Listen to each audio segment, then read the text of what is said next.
So, just like layer 0, this is another bridge that I have been using and pushing a few transactions just in case we receive another airdrop in the future, because to be honest, this was actually one of my best airdrops, which is Wormhole. So currently what I have been using is Jumper, Orbridge, and also Bridge, and just trying to increase my chances of receiving another airdrop in the future. So first of all, whenever you're using Jumper, so here's an example. Let's say I want to spend some Ethereum on Arbitrum to receive Solana on Solana. And we have the option here to go with Mayan, whatever the name is, which is tokenless. So right here, we're doing 3 airdrops in one. Jumper, which is tokenless. We don't know if they're gonna have a token in the future. I do think so. But still, we are earning some XP, which might become something in the future. Second, we're using Wormhole, which we have the option right here, and Mayan, which is also tokenless. So right there, it is 3 airdrop just for 16 cents. Now, it is extremely slow. You guys can see it takes 20 minutes for you to receive your funds. So if you are in a rush, probably this is not the best way to send your funds, but still pretty good to use. So right here, it is 15 cents. It will take 20 minutes for you to receive your funds. So this is the first example. Next on the list, we also have Orbridge, which currently there is some type of leaderboard. They're tracking our points. I don't think we're going to be receiving an airdrop for Orbridge because the token is already out and the circulating supply is already at 97.7.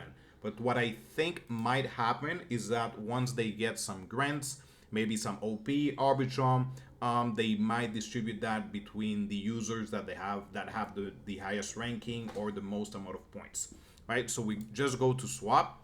Let's say that I want to send some USDT from Arbitrum USDT to Avalanche. Here on messaging, just make sure that you are selecting Wormhole so it can use or trigger a transaction on Wormhole.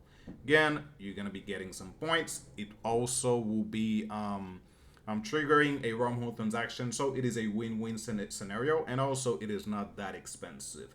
Yeah, you might find some other ways to bridge your funds, might be maybe faster, maybe cheaper, but in the end, if you're spending 20-30 cents, like dude, even after 10 transaction, that is like $2 to $3. And obviously you are positioning yourself for an airdrop, so even if you don't get it, like hey, it is only $2 to $3, right? And last one, which is Bridge. It is a bridge that is built by Wormhole. So if you want to be safe, this is one that you should be using.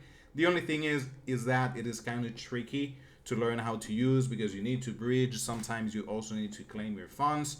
So if you are a beginner, I would probably skip it. And to be honest, the wallet that got qualified for the airdrop, I wasn't even using Poto. I was just using Jumper. And there's another project. Geez, I actually forgot. I'm gonna try to remember the name, and I'm gonna add it in the description. Yeah, I don't remember the name. There is another bridge that also uses Wormhole, but I'm gonna be adding it in the description. So these are the ones that most of the time I'm gonna be using.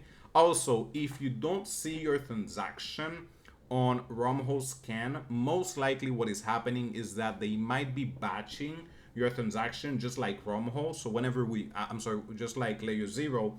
So whenever we do an economy transaction, they're batching the transactions all together so it can be cheaper. So obviously, since they're batching all transactions, your transaction ID will not show up on the scanner, but that doesn't mean it is not using Wormhole, because I have seen some people saying that after using Bridge, they are not seeing their transaction. There is no way, because Bridge is from Wormhole. It is not a third party, it is from Wormhole.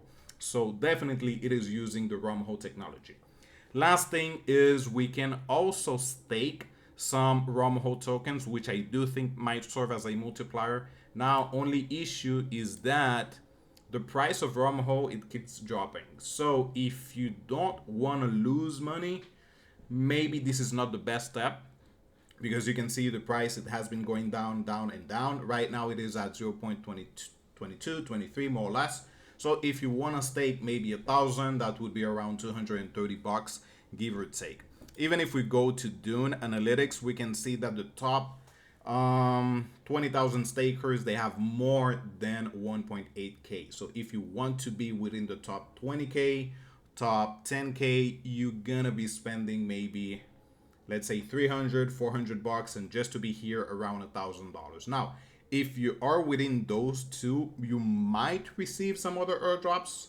I'm not sure on that. Maybe it would be best to be within the 1K, but to be honest, I'm not gonna be spending or staking 20,000 Wormhole tokens. For me, it doesn't make sense, right? But if you want to do it, if you do believe in the future of Wormhole, that is one option, and you guys can use this as a criteria to the amount that you want to stake. Probably the minimum would be something around 1,000.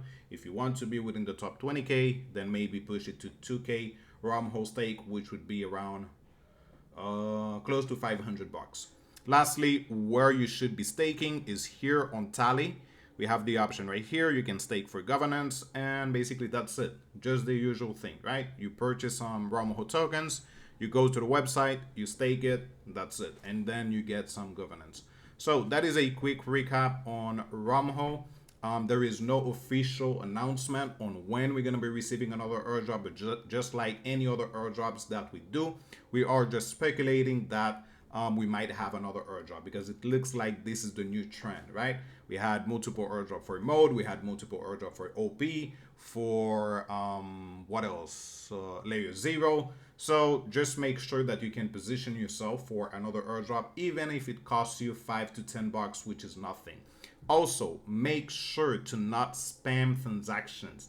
I got some wallet that got disqualified, and also many people that I know that were pushing 10, 15 transactions every single day got disqualified. So if you're sending some funds to a chain, let's say Optimism, Solana, make sure that you're using your funds, you're taking some swap, you're trading with it, you're staking, you're doing whatever it takes to show that you're actually using your funds on chain before sending it to another chain. Don't spam transaction. They can check that on a blockchain pretty easy since everything is recorded. So make sure you bridge, you leave your funds, you use it, and then maybe after a few days you can go ahead and remove your funds if you need to.